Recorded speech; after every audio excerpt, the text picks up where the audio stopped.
नमस्कार. स्वामी शक्ती या यूट्यूब चॅनलमध्ये सर्व स्वामी भक्तांचे मनापासून स्वागत आहे.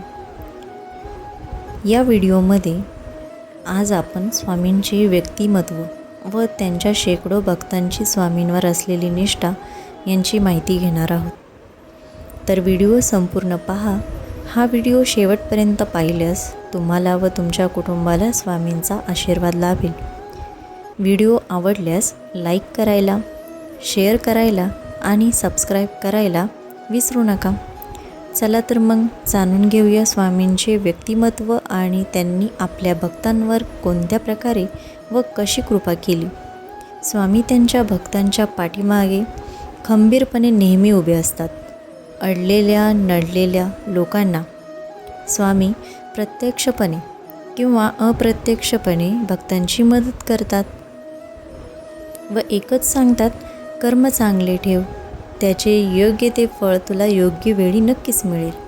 स्वामी म्हणतात, गरजूंना मदत करा, तुम्हाला त्यांचा आशीर्वाद लागतो.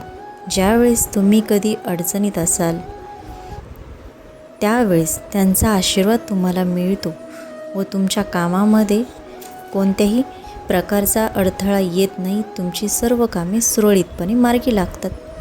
आजच्या युगात स्वामी समर्थ नावाचा जप करणे हे सर्व दुःखातून मुक्त होण्याचा मार्ग. खूप वेळा कष्ट करूनही हाती फक्त निराशा येते. थांब बाळा, हा व्हिडिओ पाहिल्यावर तुझ्या हाती येत असलेले अपयश लवकरात लवकर नाहीसे होईल. तू फक्त स्वामींवर विश्वास ठेव. तुझ्या सर्व इच्छा मनोकामना स्वामी पूर्ण करतील. स्वामी आपल्या भक्तांना कधीच नाराज करत नाहीत. भक्तांचे रक्षण करणे हाच स्वामींचा ध्यास आहे. तसेच तू पण स्वामींवर विश्वास ठेव, तुला तुझे मार्ग सापडतील. तुझ्या शत्रूंनी कितीही तुझ्याबद्दल वाईट ठरवलं तरीही ते तुझे काहीही बिघडवू शकणार नाहीत, कारण स्वामींची कृपा तुझ्यावर आहे. या सगळ्या अडचणीतून स्वामी तुला सुखरूप वाचवणार आहेत. मागील काही दिवसांपासून तुझ्या घरात असणारे जे ताणतणाव आहेत, ज्याला तू खूप कंटाळला आहेस, घरातले वादविवाद आहेत, आर्थिक ताणतणाव आहेत, यामुळे तुझी सध्याची परिस्थिती आगीतून फुफाट्यात अशी झालेली आहे. मनात खूप टोकाचे विचार येत असतील तर त्यांना वेळीच आवर घालण्यासाठी स्वामी महाराज तुझे रक्षण करतील. तुला फक्त एक काम करायचे आहे. दररोज सकाळी 108 वेळा श्री स्वामी समर्थ या मंत्राचा जप करायचा आहे. या मंत्रामुळे तुझ्यावर भविष्यात येणारे संकट नाहीसे होईल. श्री स्वामी समर्थ महाराज हे आपल्या भारतातील महान संतांपैकी एक मानले जातात. त्यांना अक्कलकोटचे स्वामी महाराज असेही म्हणतात.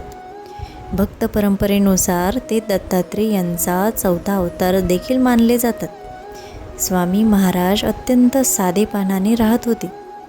त्यांच्या बोलण्यात कठोरपणा दिसे तर कधी अपार प्रेम, परंतु त्यामागे नेहमी भक्तांचे कल्याण करणे, रक्षण करणे हाच उद्देश असे. त्यांना माणसांचे बाह्य रूप, जात, धर्म किंवा संपत्ती कधीही महत्त्वाची नव्हती. स्वामींच्या मते प्रत्येक जीव हा परमेश्वराचा अंश असतो. स्वामींकडे रोज शेकडो लोक येत असत. कोणी आजारी असे, कोणी गरीब असे, कोणी दुःखी असे, तर कोणी मानसिक त्रासाने ग्रस्त असलेले. शेकडोंची गर्दी असतानाही स्वामी महाराज प्रत्येकाला योग्य मार्ग दाखवत असे. काहींना एक शब्द बोलत तर काहींना मौनातून उत्तर देत, तर काहींना एखादे साधे काम करण्यास सांगत असे. स्वामींची पहिली शिकवण श्रद्धा. जर आपण स्वामींवर श्रद्धा ठेवली नाही तर आपले अध्यात्म पूर्ण होत नाही, आणि आपण स्वामींवर श्रद्धा ठेवली की आपले अध्यात्म पूर्ण होते. संकट आले की देवाला दोष देऊ नका, त्याच्यावर विश्वास ठेवा. स्वामींची दुसरी शिकवण म्हणजे सबुरी. आज प्रत्येकाला सर्व काही लगेच हवे असते, पण स्वामी शिकवतात की प्रत्येक गोष्टीला योग्य वेळ असते. योग्य वेळी तुम्हाला ती गोष्ट मिळते. जरा धीर धरा. योग्य वेळ आली की तुम्हाला तुमच्या कष्टाचे फळ नक्कीच मिळेल. प्रयत्न करा, माघार घेऊ नका. यश तुमच्याच हाती आहे. स्वामींची तिसरी शिकवण म्हणजे कर्म.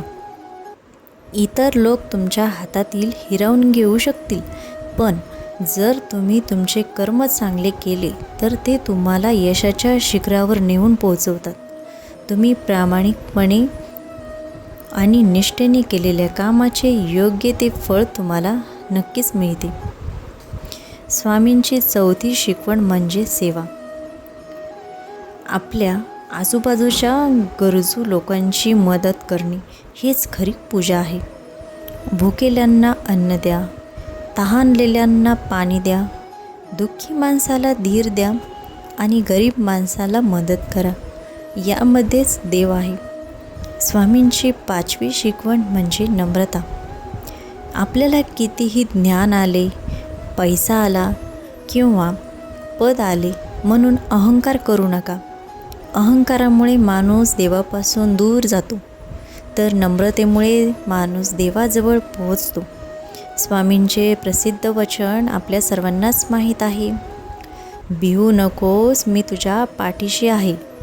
हे वचन आपल्या फक्त संकटात दिलासा देणारे नाही, तर जीवन जगण्याची प्रेरणा देणारे आहे. इसवी सन 1878 साली अक्कलकोट येथे स्वामी समर्थ महाराजांनी समाधी घेतली. त्यांची समाधी आजही अक्कलकोट येथे आहे. तेथे दररोज हजारो भक्त दर्शनासाठी येतात. भारतासह जगभरात त्यांच्या नावाची अनेक ठिकाणी मंदिरे बांधलेली आहेत, जेणेकरून सर्व स्वामी भक्तांना स्वामींचा आशीर्वाद मिळावा आणि आपल्यासारखे लाखो भक्तही स्वामी समर्थ हा मंत्र श्रद्धेने जपतात. आजही स्वामी समर्थ महाराजांचे विचार प्रत्येकाला योग्य मार्ग दाखवतात. जो मनुष्य श्रद्धा, प्रामाणिकपणा आणि चांगल्या कर्माचा मार्ग स्वीकारतो, त्याच्यावर स्वामी समर्थांची कृपा सदैव राहते. त्यामुळे स्वामींवर विश्वास ठेवा, कर्म चांगले ठेवा, तुमचे आयुष्य सुखी होईल. श्री स्वामी समर्थ. जय जय रघुवीर समर्थ.